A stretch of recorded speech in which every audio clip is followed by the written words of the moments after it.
but that 88 is pulling away. Earnhardt, Johnson, Menard, Blaney. Third-generation star Dale Earnhardt Jr. brings him to the flag. Checkered flag waving. It's over. It's Earnhardt. Earnhardt trying to cover all spots. Oh, yeah! Good job, Junebug. Dale Earnhardt Jr. Checkered flag at Talladega. Why is this one so much fun? Because your grin told so many stories on your cool-down lap. It's just real emotional. I haven't won here in a long time. It's my daddy's birthday a couple days ago. Just real emotional, man. My nerd world. And welcome to it. Thankfully, the skies over Texas Motor Speedway are clear, while your host, that would be me, John Justice, is under the weather today. But I still got to get in my race preview podcast, especially on a doubleheader weekend for Dale Jr. fans. He's running in the Xfinity race here that starts in about 20 minutes. And, of course, tomorrow night under the lights at Texas Motor Speedway. And, yeah, unfortunately, I'm a little bit sick, but that doesn't mean I still can't give you the race preview for this week. And I wish the car wasn't kind of sick. So we'll get into all that coming up. Going to be a little shorter podcast today just simply because of the fact that I'm not feeling so great. At least I have my voice because I actually lost it for a few days. Now, before we get into the race preview portion of the podcast, let's talk a little bit about this sandwich, right? Do you know about the sandwich? Have you heard about the sandwich? I watched this whole thing take off from the get-go. And I hate to be too big of a cynic.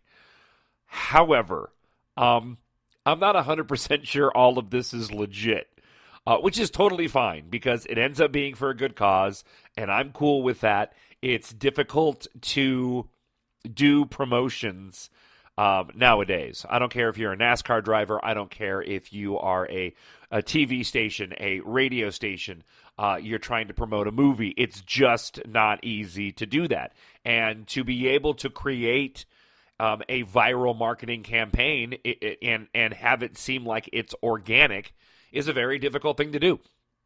Now, whether or not this was organic or not, again, the cynic in me tells me that this whole thing was planned. But even if it was, it's still pretty funny. So if you don't know what I'm talking about, and it's the reason why I named the podcast this week, because I thought Texas Toast was funny, and then, you add Mayo to it because of the Mayo sandwich. So Dale Earnhardt Jr., earlier this week, he tweeted out a picture of his favorite sandwich. And Hellman Mayonnaise, Hellman's Mayonnaise, it's one of his primary sponsors, right? Has been for a long time. White bread and 3 slices of banana. So he tweets this out. And again, I watched this whole thing play out on Twitter, and people began responding to it, and it ended up just becoming viral. And it was, and look, it's one of those situations where it's able to reach everyone. Who doesn't eat a sandwich? Everybody eats sandwiches. Who doesn't eat bananas and mayonnaise? And so it is something so simple for people to gravitate towards and to ultimately and most importantly relate to. Now, if this was all intentional, if this was all part of the plan, then kudos to Hellman's Mayonnaise and Dale Jr. for putting this together, because it absolutely worked. Because once it became viral, some of the national media outlets, Good Morning America, Today, CNN's Morning Express with Robin Meade, they all, took the sandwich challenge. And in the middle of all this, according to the story I have here in front of me from DaleJr.com, Dale Earnhardt Jr. saw the perfect vehicle to do some good. In his race team's popular JRM 360 video series, he explained the process. He says, "We've gotten such a huge response from my tweet the other day, we created DaleJrSandwich.com. It's nothing fancy, just a place for you to donate for the next 2 weeks until April 23rd when I drive the Hellman's Chevrolet at Richmond International Raceway. I'll match what you donate up to $50,000. That total, as above, is at $15,032.64 and growing, less than $35,000 from the overall goal of $50,000 to match. Again, I'm fairly certain this was all planned, okay, to put together the website with the Hellman's Chevrolet being run by Dale Jr. in the Xfinity Series coming up here in 2 weeks. Again, just because I'm a radio host and I know how these things work, it's for a great cause. It doesn't really matter either way. I found the whole thing amusing. And to be honest with you, I almost hope that they did plan it, because that's really, really clever. And I really like out-of-the-box thinking, for promotions like this. And, because you don't know how it's going to work out. You don't know if it's going to actually hit. And so I would not feel like Dale Jr. tricked his fans or anything like that. And look, maybe I'm being naive and you're listening going, John, of course it was all planned from the get-go.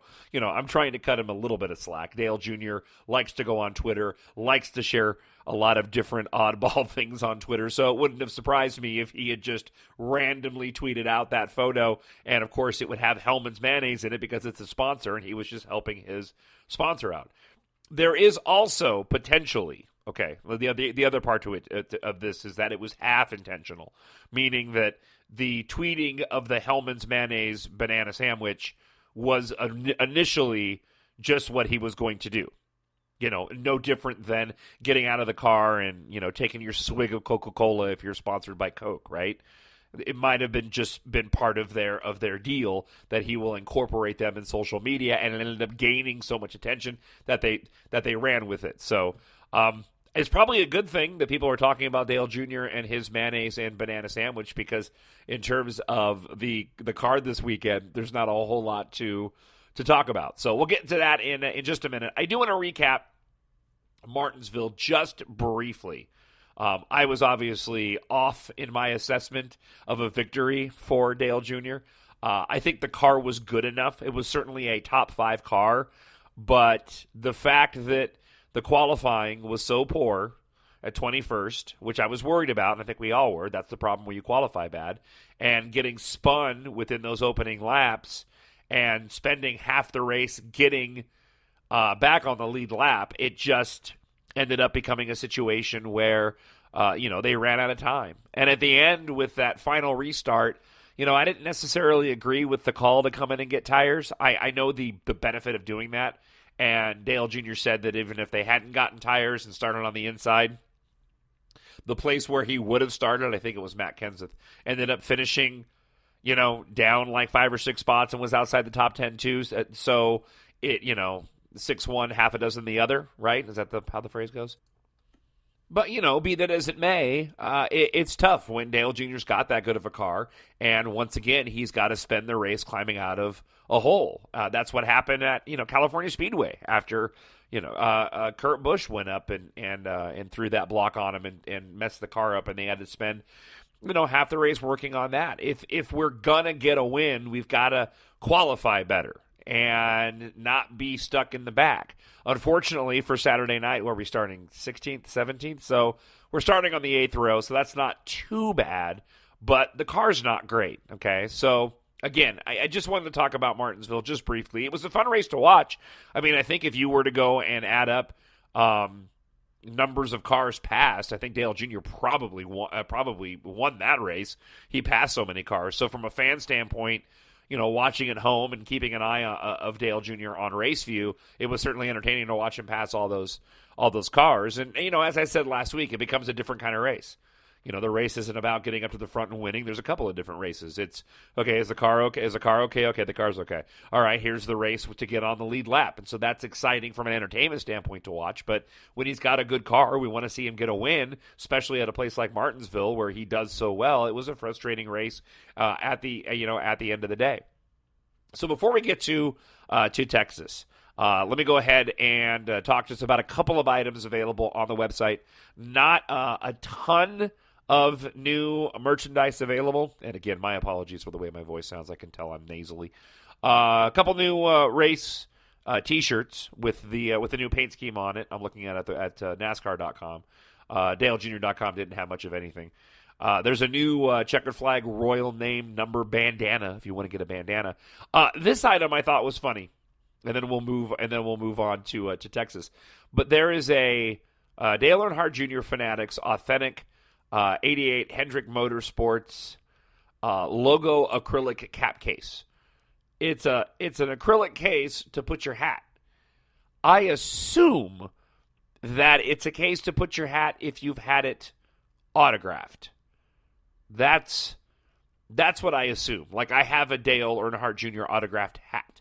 So if I had that, with that hat, I would put it in that case. I assume that's what that's for, unless it's just for somebody who doesn't want their hat sitting on a shelf or on a hat rack when they're not wearing it so it doesn't get dusty. So I just thought that was an oddball. That was something I hadn't seen before, an acrylic cap case. So, and again at the website, all the standard fare. The Batman, Superman stuff is available. The T-shirts are better than the movie was. I won't get into that right now. So if you haven't been in a while, there's probably a lot of merchandise there for Dale Jr. that you haven't seen. There is one item that is also brand new I wanted to bring up, and it's a Digi Camo Patriot shirt. It's a black. It looks like it's got yellow accents on it with the big American flag in the back and Dale Earnhardt Jr. down the front. Pretty nice looking shirt. It's the kind of shirt that I would like to wear on the 4th of July. It's not really bright. I like the dull, I like the blacks and the grays more than I do the bright colors for the most part. So again, that's all available at NASCAR.com. At DaleJr.com, there wasn't a ton in the way of newer items. So let's move over to Texas. And again, Dale Jr. is doing double duty. The car for the Xfinity race tonight, racing the, I think it's the Goodies Grape. I didn't really zero in much on that. The Goodies Grape car. The car for the Xfinity race seems okay. I think he qualified like 15th. Was poised to do better than he did, but it's kind of the same thing that happened in the Sprint Cup practice. It seems like the first run they went out, they were great, made it to the second round, and just couldn't get out of the second round. Dale Jr. said that getting the car off the truck, it wasn't very fast. There was practice yesterday on Thursday, and the car was not very good. And Greg Ives and the boys worked on it overnight, made it a lot better. And in the first round of qualifying, they put up a pretty decent top 10 lap time. I really thought that they were going to make it into the final round, but watching in round 2, he got really loose coming off it was really tight. He was really tight in turns 3 and 4 and had to get out of the gas way too long, and ended up again. He'll be starting on row 8. I'm looking at practice right now, which is just now wrapping up the final practice, and also taking into account Dale Jr.'s comments during qualifying. I don't know, man. The car doesn't seem to have a ton of speed, and that's got me a little bit concerned. I'm not that worried about the starting position on row 8. With the double foul restarts at a place like Texas, you can make that up in fairly short order, and there's no big chances of going laps down like you will at a short track like Martinsville or Bristol. But be that as it may, the car in and of itself just doesn't seem to have a lot of speed. And it's kind of par for the course of the past couple of races. Apart from the qualifying issues and the issues during the race that they've had, the cars have just been okay. I mean, all of Hendrick Motorsports seems to be a little bit off, and they seem to gather it up in time for the race. And Dale Jr. is no exception. Certainly Jimmy Johnson's been having a couple of really good runs. But it just doesn't seem like they are on top of their game right now. And you look at the front rows, and you've got nothing but Fords and Toyotas sitting up there. I think the only Chevy in the first couple of rows is Chase Elliott. So I think the team has still a lot of work to do with this new downforce package. It's better than I expected. I again, based